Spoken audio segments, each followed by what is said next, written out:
So the Senate's first order of business this week will be confirming a thoroughly well-prepared nominee to a post of vital national importance. Later today, we'll vote to advance the nomination of Dr. Mark Esper to serve as Secretary of Defense. And tomorrow, we'll vote on his confirmation. When Dr. Esper was nominated in July of 2017 to serve as Secretary of the Army, he already possessed an impressive record that spanned public service, the private sector, and of course, distinguished service in uniform. As a student, he excelled at West Point.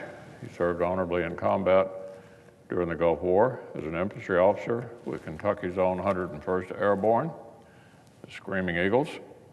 Later, he obtained a master's degree from the Kennedy School at Harvard and a PhD from George Washington University. In the years since, Dr. Esper has continued to serve his country, compiling an outstanding record in public service. He served as Deputy Assistant Secretary at the Pentagon, as a Senate-appointed member of the U.S.-China Economic and Security Review Commission, and of course, as a trusted staff expert right here in the Capitol. As a result, many of our colleagues have been familiar with this nominee for more than a decade. Members on both sides remember Mark Esper from his time on staff with our former colleague, Chuck Hagel. Some knew him during his tenure with the Foreign Relations Committee or with what was then the Government Affairs Committee. And many of us inevitably crossed paths with a smart and level-headed National Security Advisor for Majority Leader Bill Frist.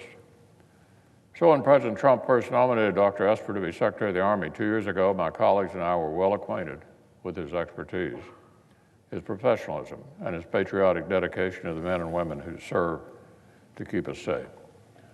So it's no wonder that this body confirmed him to that post by an overwhelming bipartisan margin, and since then, Secretary Esper has continued to impress. He continued to earn the praise of experts and colleagues from every corner of the national security landscape. Quote, he's highly regarded inside the Army. Soldiers like him, end quote.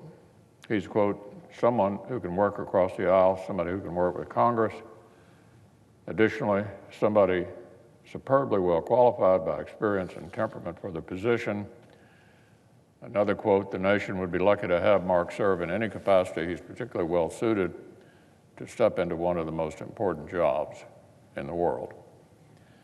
High praise from former Pentagon officials of the Obama years, from widely recognized national security professionals, and just last week, our colleagues on the Armed Services Committee offered a ringing endorsement of their own by voting by voice to favorably report his nomination to the floor. So, Madam President, it'd be hard to draw up a more compelling case than the one in front of us for confirming Dr. Mark Esper. And it's hard to imagine a more persuasive argument for doing it right away. No further delay than the front pages of newspapers all around the world every day. The world is full of serious threats to America, to our allies, and to our interests. Not least among them, obviously, is Iran's insistence on continuing to ratchet up tensions in the Middle East.